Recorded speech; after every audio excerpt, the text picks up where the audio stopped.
Yeah. Tank is one of the most interesting fighters to watch because he's so different. His style is so different. You know, he's so economical. Like, he puts pressure on guys without throwing too many punches, and then starts to figure holes out. And the way he can explode and move in with one shot, my God.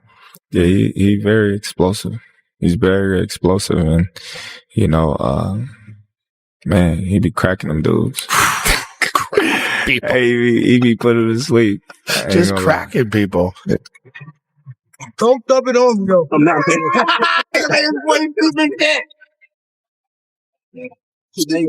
challenge. Bro, you get this one, man. So Joe gets straight to the point on his podcast. No fluff, no beating around the bush. He pulls up some of Tank's recent training footage and just comes out and says it.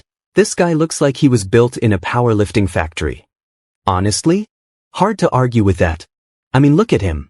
Those shoulders are jumping off the screen, traps are sitting high and tight like he's ready to charge, and his whole frame is just way more solid than it was before the Ryan Garcia fight.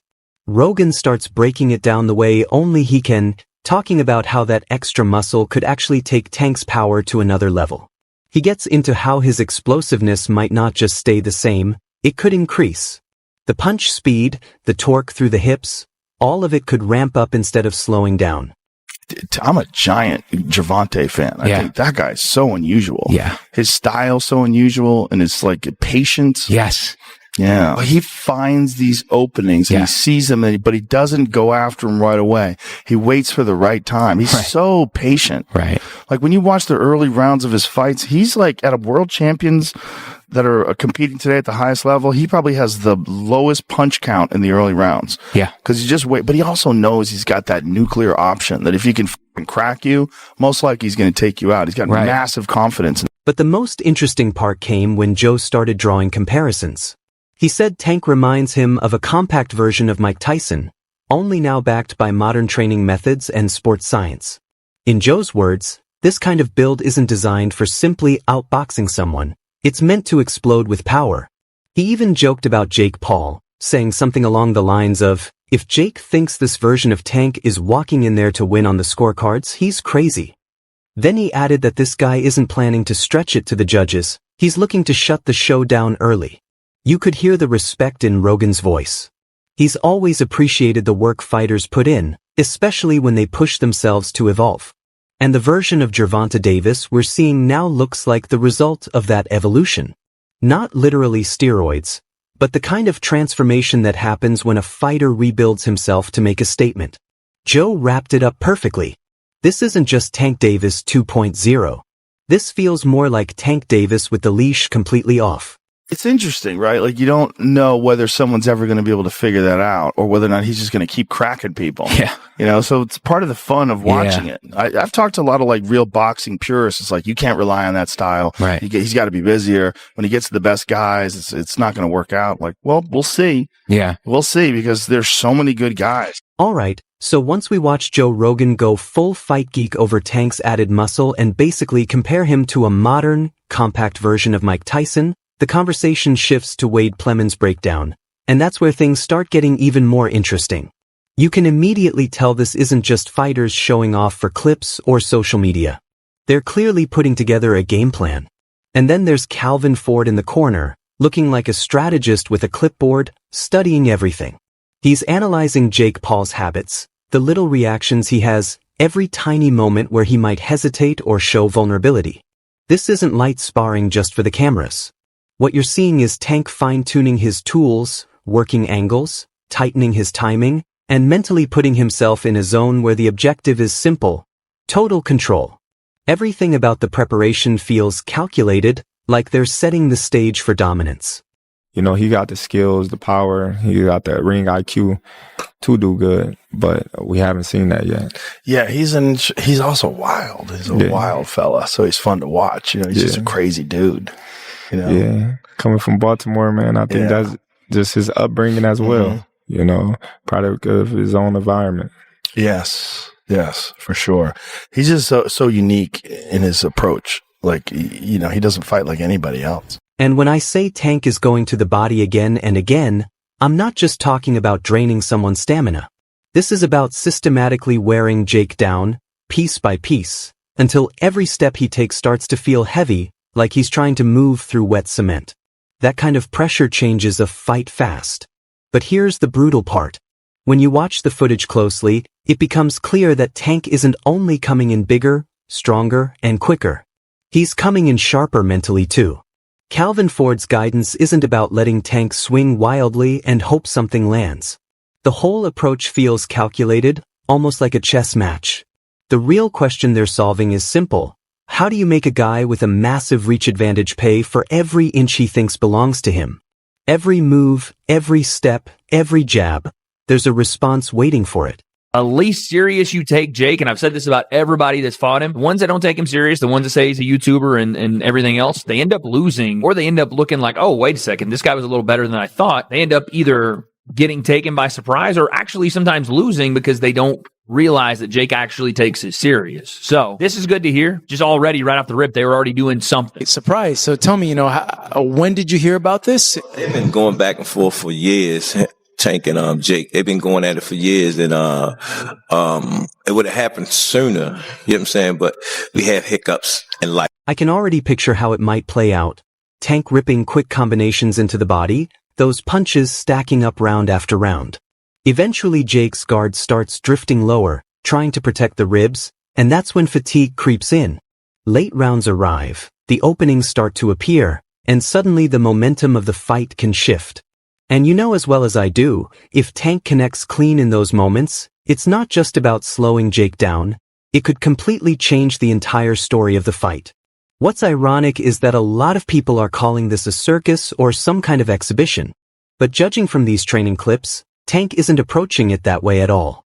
He's preparing like it's a championship defense. That's the kind of mindset you get when Calvin Ford is running the corner. For him, even fear becomes a tool, something to shape, control, and use as motivation. So get ready, because this doesn't look like Tank simply showing off for a streaming audience. This looks like a fighter putting together a plan to take over the night. And if that's the case, he's coming in ready to test every weak spot Jake might have. Boxing glove. I see a guy that's targeting the body, and it's the best thing that Tank could do for this fight. I mean, trying to go headshot for headshot with Jake Paul when Jake's 7 inches taller than he is. I'm assuming he's going to have a bit of a reach, even though Tank has a kind of freakish reach for his height. I don't think that's a great idea. And again, you're at eye level with Jake's belly button damn near. So you're going to have to be able to land shots right there on the waistline. And it's probably the best idea if you actually want to knock Jake out in this fight, if you actually want a game plan, because again, it's an exhibition, but if you want a game plan to get him out of there, you have to attack the. And just when Calvin Ford's blunt honesty had everyone talking, Lamont Roach Sr. stepped in with a whole different kind of criticism, less about punches, more about business decisions. He didn't come swinging with gloves, he came swinging with contracts. His point was pretty clear. Instead of running back a rematch, Tank chose a path that leads straight to the streaming spotlight. In his words, it's like choosing algorithms over tradition. And to be fair, you can see why some people feel that way.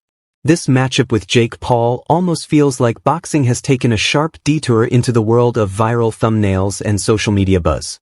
It's the kind of thing that makes longtime fans scratch their heads.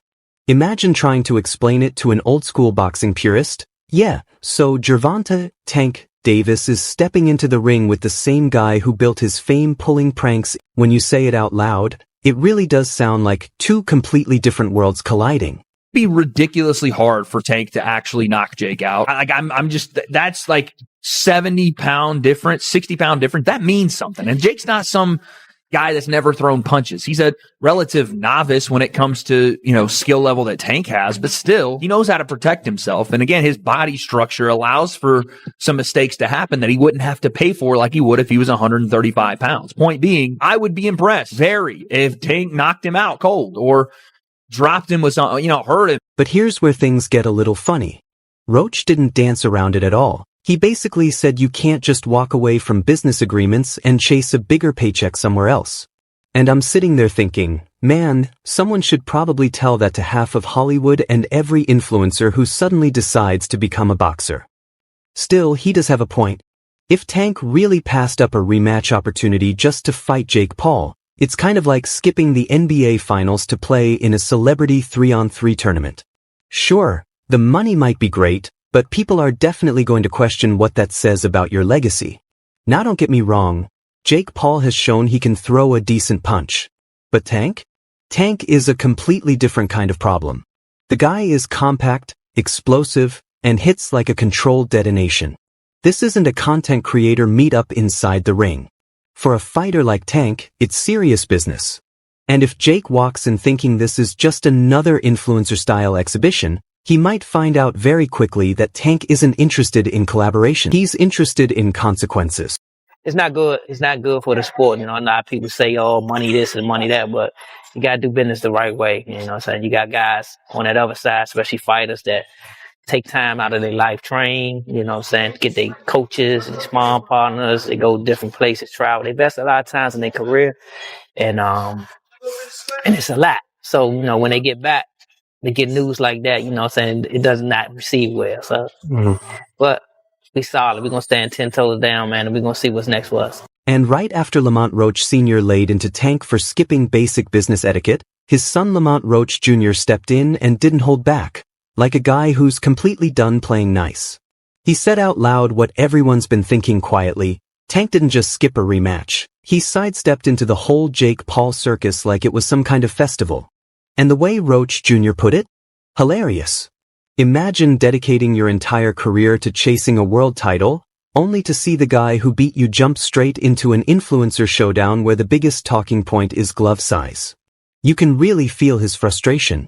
Roach Jr. wanted a real fight, smoke in the